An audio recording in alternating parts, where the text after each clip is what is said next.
He may have a lightning-fast punch, but world heavyweight champion Anthony Joshua had serious battery power help from Jaguar's new electric I-Pace when he lit up Christmas for some special children.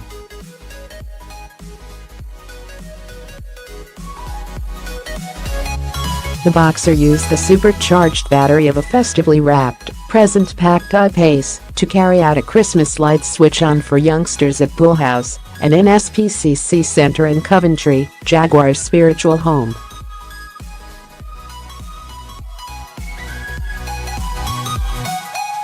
The event was part of Light Up Christmas for Children, a campaign in which people share their own Christmas lights photo selfies via the hashtag #LightsIn and donate to the charity.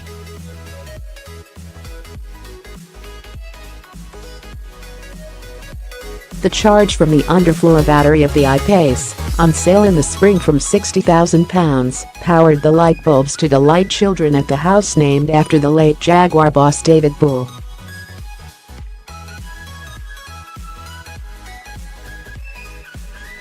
Anthony, who drives a Jaguar F-Pace, said, "This can be a tough time of year for lots of people.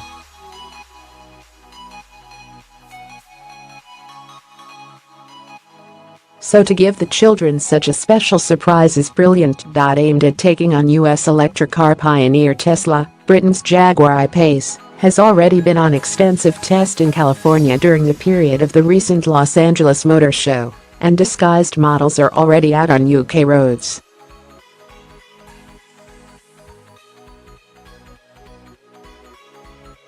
Although no performance figures for the production model have yet been released, speculation has been of acceleration from rest to 62 miles per hour in under 4 seconds and have a range of more than 300 miles.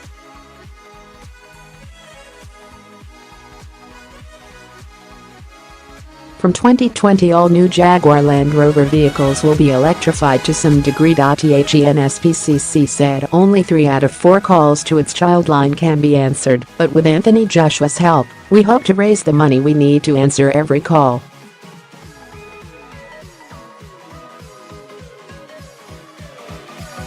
More than 8,000 counseling sessions were completed over the festive period last year, and the NSPCC is expecting an increase in calls this year.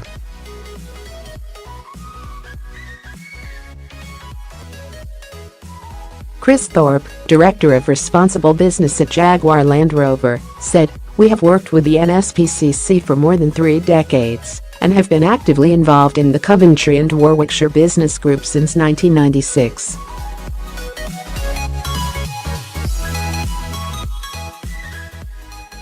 Since its inception, the group has raised £2.75 million for the NSPCC, helping to fund the construction of Bull House and many of its projects."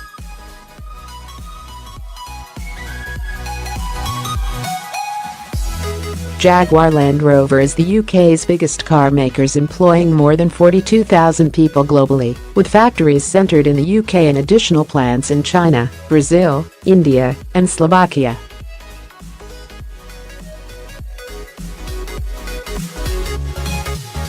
Last year it sold more than 583,000 vehicles in 136 countries, with more than 80% of our vehicles produced in the UK exported abroad.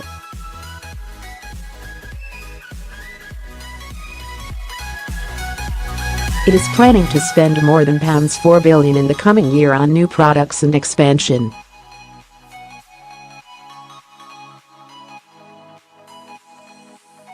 British supercar maker McLaren has unveiled a new 200 miles per hour £750,000 model named after the late F1 race legend Ayrton Senna, the Brazilian 3-time world champion who was killed in the 1994 Imola Grand Prix.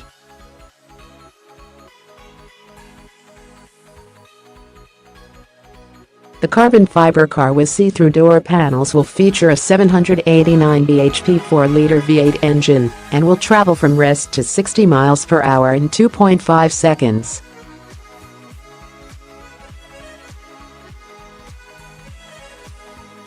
Just 500 will be built. With Christmas looming and snow falling, what better time for a real alpine adventure, reborn after 20-plus years, France's Alpine A110 sports car, which I've been driving in the mountains of Provence in southern France, goes on sale in spring.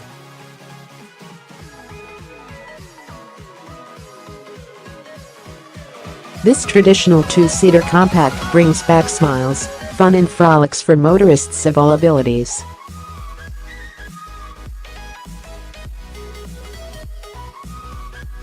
Does the A110 get an A+? Daily Mail motoring editor Ray MASSEY spent some time at the wheel of Alpine's new two-seat sports car in the not-so-sunny south of France. Parent company Renault may have a mountain to climb in seeking to relaunch the brand, but it has produced a belter of a car that could export well to Britain and even make Porsche feel a little twitchy as a rival to the Cayman.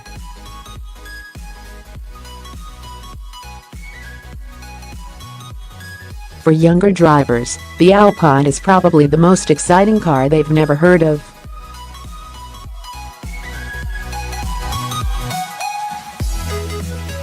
But in France, it has the same emotional tug that an AMG, Triumph, Lotus, or Aston Martin does in Britain, or a Ferrari in Italy.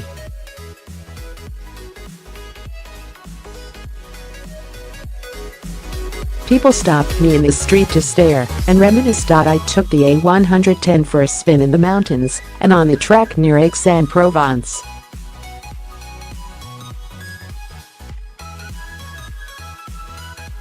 The French brand Alpine, pronounced Alpine, has been reborn by parent company Renault after 2 decades. This cute coupe really does put a smile on your face, offering an agile and exciting ride, the perfect antidote to self-driving cars and all-conquering SUVs.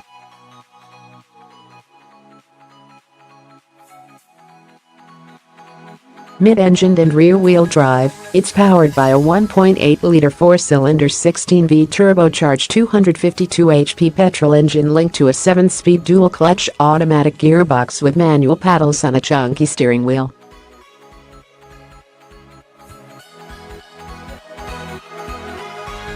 From rest to 62 miles per hour takes 4.5 seconds, with top speed restricted to 156 mph. The svelte two-seater can accelerate to 62 miles per hour in just 4.5 seconds, and up to a top speed electronically restricted to 156 miles per hour. The svelte retro, but aerodynamic, styling is a contemporary update of the lovely Alpine A110 Berlinette from 1962 to 1977.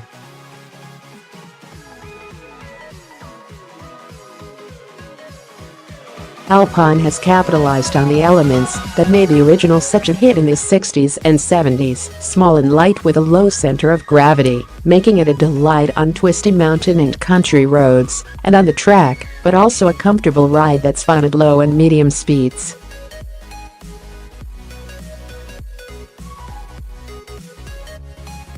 Just 1,955 of the Premier Edition, from £50,000, will be built. Main production examples, from about £45,000, will follow from the middle of next year.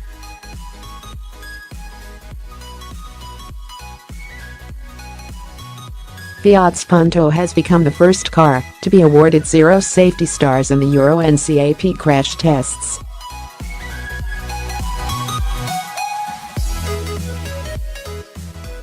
Priced from £11,895, the Italian Super Mini has been on sale since 2005, when it scored the full 5 stars.